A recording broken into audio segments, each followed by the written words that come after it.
এই যদি হয় জিয়াউর রহমানের সন্তানের ভবিষ্যৎ, এই সন্তানের ভবিষ্যতের সাথে বাংলাদেশের ভবিষ্যৎ যাবে না, যাবে না, যাবে না। বাংলাদেশের ভবিষ্যৎ যাবে ওসমান হাদির পথে, বাংলাদেশের শান্তির পথ যাবে আমাদের ৭১-এর শহীদদের পথে, বাংলাদেশের ভবিষ্যৎ যাবে ২৪-এর গণ অভ্যুত্থানের শহীদদের পথে। যদি এই পথে বাধা হয়ে দাঁড়ায়, আমরা তাদেরকে প্রতিরোধ করতে প্রস্তুত আছি ইনশাআল্লাহ। সরকার যে পরিকল্পনা করছে বাংকার বানানোর জন্য, আমরা সেই বাংকারে গিয়ে উপস্থিত হয়ে বলবো বাংলাদেশ স্বাধীন। সেই স্বাধীনতার আওয়াজ দিয়ে আমাদের এই মিছিল চলবে, লড়াই চলবে দুর্বার গতিতে। আসছে ফাগুনে, বসন্ততে, আগামীর দিনগুলোতে দ্বিগুণ, তিনগুণ, চতুর্গুণ হয়ে ইনশাআল্লাহ আমরা মাঠে ফিরবো। উপস্থিত আছেন বাংলাদেশের অতন্দ্র প্রহরী ভাইয়েরা, যাদের হাতে আগামীর বাংলাদেশ নিরাপদ, যাদের হাতে আগামীর মা বোনদের নিরাপত্তা নিশ্চিত, যাদের হাতে বাংলাদেশের মানুষের অধিকার নিশ্চিত। প্রিয় বাংলাদেশ, আপনারা জানেন যে নির্বাচনটি হয়েছিল, সেই নির্বাচনের মাধ্যমে গত ১৭ বছর আমরা অপেক্ষা করেছিলাম বাংলাদেশে গণতন্ত্র প্রতিষ্ঠা হবে, কিন্তু ১২ই ফেব্রুয়ারি বাংলাদেশে যেটা প্রতিষ্ঠিত হয়েছে সেটা গণতন্ত্রের বদলে বাংলাদেশে জিয়াতন্ত্র প্রতিষ্ঠা করা হয়েছে। তারা আমাদের ব্যাংকগুলো দখল করেছে, তারা পার্লামেন্ট দখল করেছে, তারা বিভিন্ন জায়গায় দুদক দখল করেছে, সন্ত্রাসী কায়দায় 11 দলীয় জোটের যারা নেতৃবৃন্দ তাদের বাসায় হামলা চালাচ্ছে। জনগণের যে অধিকার রয়েছে, যেই ভিত্তিতে জনগণ ভোট দিয়েছিল, জনগণের হাতে এখন বালতি ধরিয়ে দিয়েছে, রাস্তায় সিরিয়াল ধরিয়ে দিয়েছে। আমরা যেখানে নিশ্চিত চেয়েছিলাম বাংলাদেশের মানুষ, ব্যবসায়ীরা নিরাপদ থাকবে, আজকে একজন ব্যবসায়ী আমাকে বলছেন ৬টার পরে হলো দোকানে কাস্টমার আসে, ৬টার পরে হলো সরকার আমার দোকান বন্ধ করে দিয়েছে।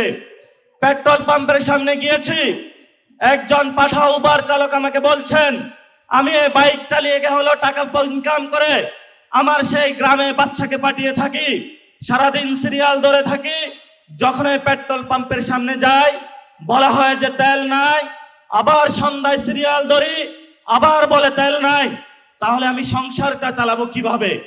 বাংলাদেশের সাংবিধানিক যে প্রতিষ্ঠানগুলো রয়েছে, সেই সাংবিধানিক প্রতিষ্ঠানগুলোকে আমরা যখন একটি নতুন বাংলাদেশে সংস্কার নিশ্চিত করতে চেয়েছিলাম, দুদকে সংস্কার নিশ্চিত করতে চেয়েছিলাম, বিচারালয়ে সংস্কার নিশ্চিত করতে চেয়েছিলাম, পুলিশ প্রশাসনের সংস্কার নিশ্চিত করতে চেয়েছিলাম, সাংবাদিক ভাইদের সংস্কার নিশ্চিত করতে চেয়েছিলাম, ব্যবসায়ী ভাইদের সংস্কার নিশ্চিত করতে চেয়েছিলাম, ব্যাংকিং খাতে সংস্কার নিশ্চিত করতে চেয়েছিলাম, সেখানে হলো মাননীয় প্রধানমন্ত্রী তার চিরচারিত অভ্যাস হাওয়াবেনের ভাই বোনেদেরকে নিয়ে এসেছে, কাউকে দুদকে বসিয়েছে, কাউকে বাংলাদেশ ব্যাংকে বসিয়েছে, কাউকে বিচারালয়ে বসিয়েছে, কাউকে হলো পুলিশ প্রশাসনে বসিয়েছে, কাউকে হলো পার্লামেন্টে নিজে মুখ বন্ধ করে তাকে হলো তার গ্রিন কার্ড দিয়ে বলেছে তুমি যা ইচ্ছা বাংলাদেশের মানুষের সাথে গাদ্দারি করতে পারো, তোমাকে আমি গ্রিন কার্ড দিয়ে দিলাম। এই যদি হয় জিয়াউর রহমানের সন্তানের ভবিষ্যৎ, এই সন্তানের ভবিষ্যতের সাথে বাংলাদেশের ভবিষ্যৎ যাবে না, যাবে না, যাবে না। বাংলাদেশের ভবিষ্যৎ যাবে ওসমান হাদির পথে, বাংলাদেশের শান্তির পথ যাবে আমাদের ৭১-এর শহীদদের পথে, বাংলাদেশের ভবিষ্যৎ যাবে ২৪-এর গণ অভ্যুত্থানের শহীদদের পথে। যদি এই পথে বাধা হয়ে দাঁড়ায়, আমরা তাদেরকে প্রতিরোধ করতে প্রস্তুত আছি ইনশাআল্লাহ। আমরা সেই দিন শাহবাগে দাঁড়িয়েছিলাম, সরকারকে আলটিমেট দিয়েছিলাম আমরা কালকে কাউরন বাজার যাচ্ছি, এর পরের দিন ফার্মগেট যাচ্ছি, এর পরের দিন গণভবন যাচ্ছি। সরকার কর্ণপাত করে নাই। আজকে আমরা পল্টন মোড়ে দাঁড়িয়েছি। আপনাদের জানাশোনা থাকার কথা, ইলেকশনের পরে আমাদের 11 দলীয় জোটের প্রথম প্রোগ্রাম বাইতুল মোকাররমে হয়েছিল। আজকে আমরা আরেকটু এগিয়ে সেখানে প্রোগ্রাম করেছি।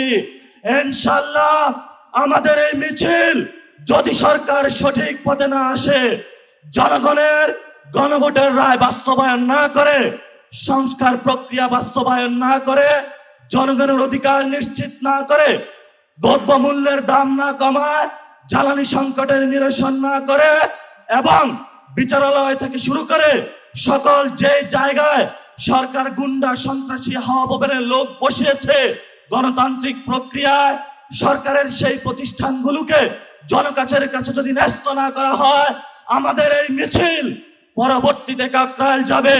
এক এক করে সরকার যে পরিকল্পনা করছে বাংকার বানানোর জন্য, আমরা সেই বাংকারে গিয়ে উপস্থিত হয়ে বলবো বাংলাদেশ স্বাধীন। সেই স্বাধীনতার আওয়াজ দিয়ে আমাদের এই মিছিল চলবে, আজাদির সংগ্রাম চলবে। আপনারা দেখেছেন পার্লামেন্টে আমরা যেমন ডিসিপ্লিন, রাজপথ ডিসিপ্লিন। সরকারের প্রশাসনের ভাইদেরকে বলবো আমরা এখানে ডিসিপ্লিন কায়দায় আছি, ভবিষ্যতেও থাকবো। অতীতে যেই ধরনের জনহয়রানিমূলক প্রোগ্রামগুলোতে কোনো কর্মসূচি আপনারা বাস্তবায়ন করেছেন, সেইভাবে যদি কোনো কিছু করা হয় আপনাদের সাথেও আমাদের প্রতিহত হবে ইনশাআল্লাহ। আপনারা আমাদের ভাই যারা মিডিয়া পাড়ায় আছে, যে আমরা জানি আপনাদের যারা মালিক বৃন্দ রয়েছেন অনেক জায়গায় গিয়ে তারা তাদের আত্মসমর্পণ করেছেন, কিন্তু যারা সাংবাদিক ভাইরা যারা আপনারা আজকে এখানে ক্যামেরা ধরে আছেন, যারা রিপোর্টিং করছেন, যারা স্টাফ রিপোর্টার আছেন, যারা বিভিন্ন নিউজে এক্সিকিউটিভ পদে আছেন, আপনারা কিন্তু কারো কাছে মাথা বিক্রি করেন না, এটা আমরা জানি। আপনারা শহীদদের পথে আছেন, আপনারা আহতদের পথে আছেন, আপনাদেরও লড়াই জারি থাকবে।